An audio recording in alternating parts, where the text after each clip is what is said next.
இப்போ வடை செய்யறதுக்கு நான் கடலைப்பருப்பு வந்து 6 மணி நேரம் நல்லா ஊற வச்சு எடுத்திருக்கேன். நல்லா தண்ணியெலாம் வடிச்சிட்டு எடுத்திருக்கேன்.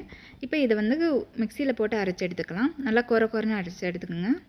இது வந்து 1/4 கிலோ அளவுக்கு நான் கடலைப்பருப்பு ஊற வச்சுருக்கேன். இப்போ இது கூட வந்து நம்ம வெங்காயம் சேர்த்துக்கலாம். நான் வந்து சின்ன வெங்காயம் சேர்க்குறேன். நீங்கள் பெரிய வெங்காயமாக 2 வெங்காயம் பொடியாக கட் பண்ணிவிட்டு சேர்த்துக்குங்க. இது கூட வந்து ஒரு துண்டு அளவுக்கு இஞ்சி, 4 பூண்டு வந்து நச்சுட்டு சேர்த்துருக்கேன். அப்புறம் 2 பச்சை மிளகா, கொஞ்சம் கருவேப்பிலை, கொஞ்சம் கொத்தமல்லி இதையும் நம்ம சேர்த்துக்கலாம். இது கூட வந்து சோம்பு, கொஞ்சம் பெருங்காயத்தூள், இப்போ இந்த இதுக்கு தேவையான அளவுக்கு உப்பு, இதையெல்லாம் மிக்ஸ் ஆகிற அளவுக்கு நல்லா கைட்டு கிண்டி விடுங்க. நல்லா அப்படியே பிணைஞ்ச மாட்டு இது வேணுங்க. அப்போ தான் வெங்காயம் எல்லாம் நல்லா இதாகும். இப்போ வந்து இதை சின்ன சின்ன உருண்டைகளாக உருட்டி எடுத்துக்கலாம். நமக்கு வடை எந்த சைஸ் வேணுமோ அந்தளவுக்கு உருட்டி எடுத்துக்கோங்க. இப்போ இது இருக்கட்டும். எண்ணெய் காய வச்சு எடுத்துக்கலாம். இப்போ எண்ணெய் காந்துடுச்சு. இப்போ இது கூட வந்து நம்ம அந்த உருட்டி வச்சுருக்க வடையை வந்து உள்ளங்கையில் வச்சு தட்டிட்டு அப்படியே போடுங்க.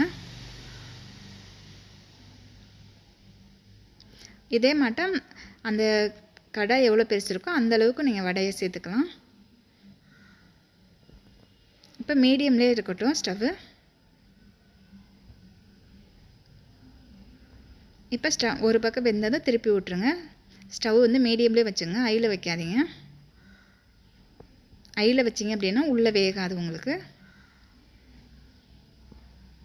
இப்போ 2 பக்கம் வெந்துடுச்சு. ஓரளவுக்கு பொன்னிறமாக வந்த பிறகு நம்ம எடுத்துக்கலாம். இதை ரொம்ப வேக விட்டிங்க அப்படின்னா நமக்கு கடுக்குன்னு ஆகிடும். இப்போ எல்லாத்தையும் இது மட்டும் எடுத்துடலாம். எடுத்த பிறகு ஸ்டவ்வை வந்து ஹையில் வச்சுக்கோங்க. ஸ்டவ்வை வந்து நல்லா ஹையில் வச்சுட்டு எண்ணெய் கொதித்த பிறகு மறுபடியும் இந்த வடையை அதில் சேருங்க. ஏற்கனவே வேக வச்சு எடுத்துருக்கோம்ல அந்த வடையை சேர்த்துடுங்க. இப்படி சேர்த்து எடுக்கும்போது நல்ல பொன்னிறமாக நமக்கு மேலே நல்லா செவந்து நல்லா வெந்திருக்கும் வடை.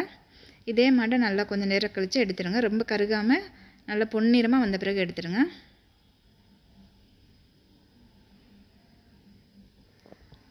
இப்போ நம்ம எடுத்தாச்சு. அவ்வளோதாங்க, சூப்பரான வடை ரெடி ஆகிடுச்சு. நீங்களும் ட்ரை பண்ணி பாருங்கள், ரொம்ப நல்லாயிருக்கும். இந்த வீடியோ பிடிச்சிருந்தது அப்படின்னா லைக் பண்ணுங்கள், கமெண்ட் பண்ணுங்கள், சப்ஸ்கிரைப் பண்ணுங்கள், உங்கள் ஃப்ரெண்ட்ஸுக்கும் ஷேர் பண்ணுங்கள். நன்றி.